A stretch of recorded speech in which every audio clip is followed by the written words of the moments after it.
Year 2019. Ninoy Aquino International Airport, Pasay City, Philippines. Day 1, 6 a.m. This particular morning, I was simply tapping on my phone and eyeing every person that walked by. I was checking each one, careful not to miss the friend I was waiting for.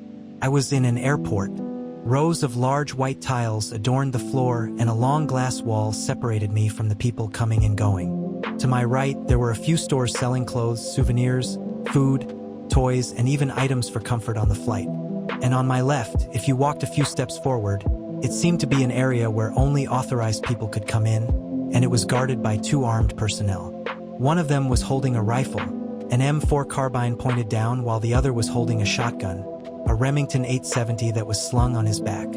Both of them almost had the same getup, including the items on their belt, though the one with the 870 had a German Shepherd lying by his feet. It was wearing a vest that had K9 unit written on the back along with the name of the airport, and it was seemingly relaxed, eyes just scanning around, though it would follow something with its gaze when something caught its attention. At this moment, I felt a couple of vibrations from the phone I was holding, and when I looked at the screen, it said that my aunt was calling me.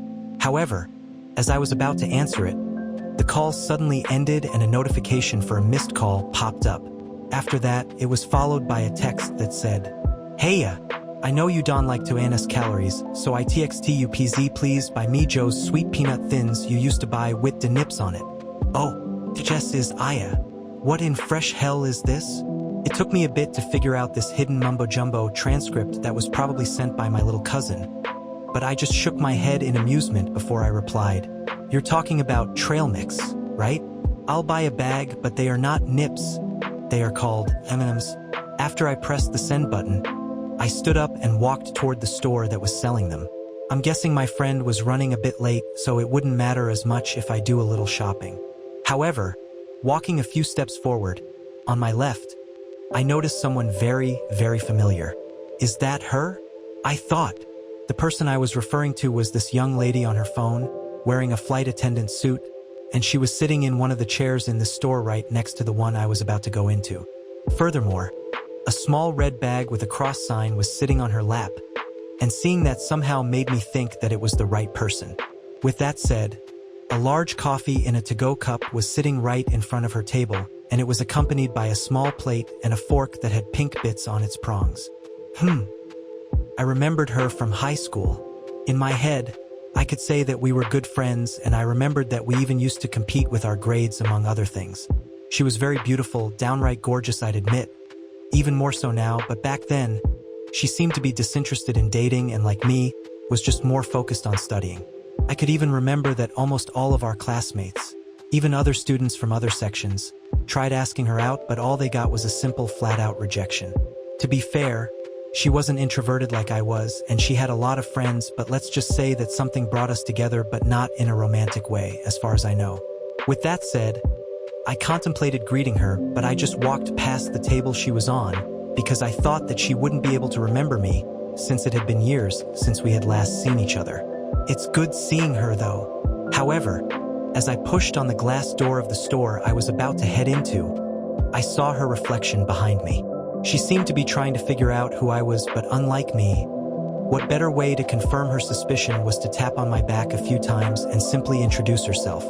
"Excuse me, Sky Ishiyama? From high school. Remember me?"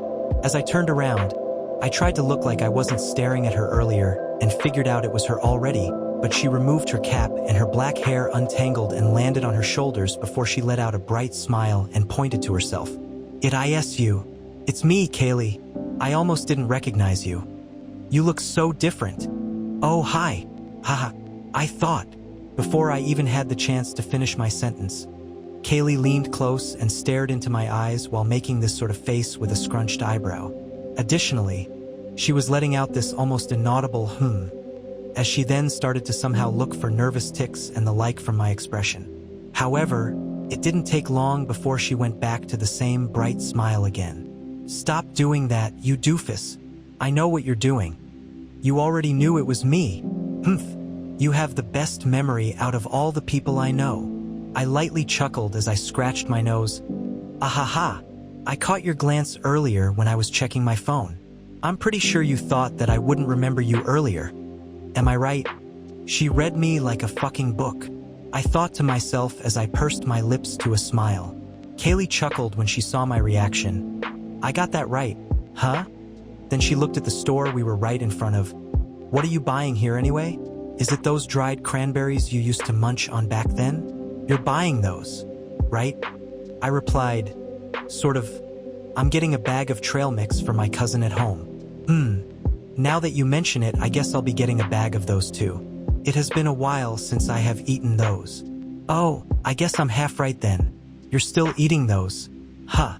Kaylee chuckled. That reminds me, you're still eating those strawberry shortcakes too.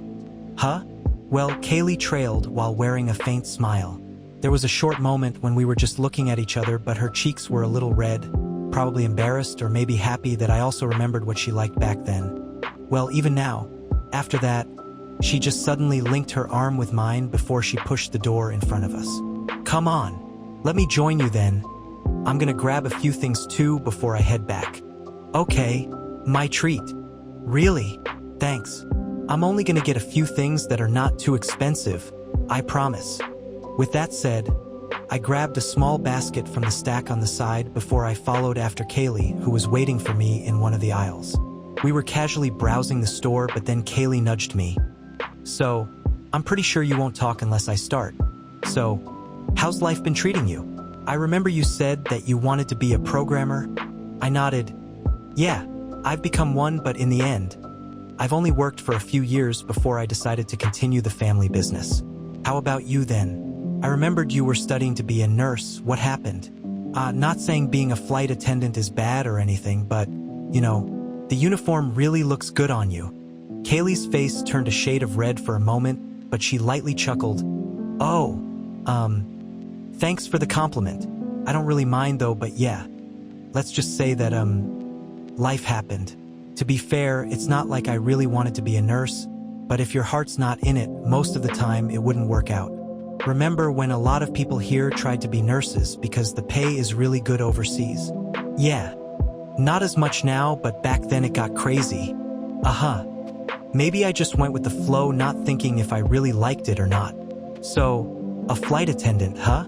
Must be cool to travel all around, right? It's really fun. Well, to be fair, I did shift a few times before I found out what I really wanted to do, but it just clicked when my mom told me to take it easy. We traveled to Indonesia, Spain, and Paris, then it happened. I told myself that one of my dreams is to travel all over the world, but I wanted to get paid too. So here is the best solution. Win-win, right? Kaylee was still smiling brightly as she told the story, and she walked a few steps closer to me before she placed a few candies in my basket. We looked at each other briefly before we continued shopping for sweets. As we walked a few steps, I was rearranging the ones she placed inside our basket, but she turned to me once more. Right, why did you quit being a programmer? It pays well, right? Yeah, well, as you said, life happened, to be exact.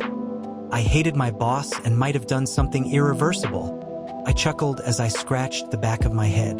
Kaylee let out a faint smile, then it turned to a pensive look. Haven't changed, I see. I remember you always doing things your way.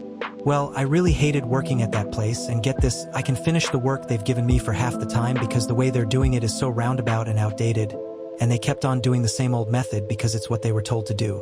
Stupid, right? Why does this sound so familiar? Ha ha ha. And one time, I asked for a raise because I showed them my performance and told them about ways we could do better, but you know what happened? Those old fucks decided to pile more work on me while they let the other guys who follow their system do the same boring shit they've been doing for years. I said something that definitely ticked them off, and the rest is history. God, why am I so fucking pissed right now? It's your fault, Kaylee. Why do you make me remember all this shit? Kaylee started laughing while covering her mouth. Ha ha ha. Remember that one time when you snapped at our teacher for teaching the flowcharts wrong? Wait.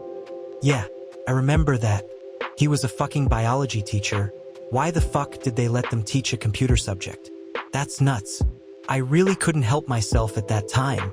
At this point, Kaylee and I shared another laugh, and we continued to remember and share a few things from our past. After a short bit, we eventually found the aisle where the bags of trail mixes were, and I grabbed two. And right behind that aisle, Kaylee found where the bags of cranberries were, and I asked her to get one for me. And after that, we went through all of the aisles again to see if we'd get anything else, then we went for the cashier to pay. I slid my card onto the cashier's device, and the cashier gave us a bright smile before packing our items and sending us off. "Thank you for shopping. Please come again." We just gave a prompt response before we went outside. "So, heading back now?" I asked as I handed Kaylee her items. No. I meant heading back earlier as going home." Oh. We were supposed to fly to Japan, but our pilot was sent to the hospital. We were told to wait for his replacement after delaying the flight, but in the end, the flight was ultimately canceled. So we were told to go home, and most of us already did, but I happened to see a slice of cake in the shop you saw me in. "I see, heh? So, wanna hang out a bit more?" "Sure." "Right, that reminds me. Why are you here anyway? Waiting for someone?" We had just arrived at the bench we were sitting on earlier when I remembered why I was here in the first place. Crap. I suddenly checked my phone, but seeing that there was still no message from my friend, I turned to Kaylee to answer her question. "Sorry, I was waiting for my friend earlier, but it seemed like he's still not here. I was waiting here when my cousin asked for a bag of, what we bought in the shop." "Oh? So, what's your friend like? Is he scary looking or something, or is he like what?" You'd be surprised. He'd look like an old guy you'd see feeding pigeons on the street, but he's a US veteran. He's still strong as an ox despite his age, but surprisingly enough, we had a lot in common." "What? A vet? How'd you two meet?" Well, we met at a convention in San Diego, and we became friends when we figured out that we watched the same TV series. The Pacing Unliving. Kaylee slapped her forehead as she began to laugh. "Yeah, I can totally see that happening. That is so like you." "Wait, what's up with that title though? Is that a parody?" "Never mind. Well, it's nice to know that you made a friend, a veteran to boot. I remember the first time I saw you, you'd always sit by yourself and mind your own business. I even thought you were mute at that time." Hearing that, I gave a laugh and remembered back. It was just as she said. I used to be almost invisible, avoided the better term, until she was the first one that talked to me. After a certain event that happened, she introduced me to some of her friends, and I started to open myself up bit by bit.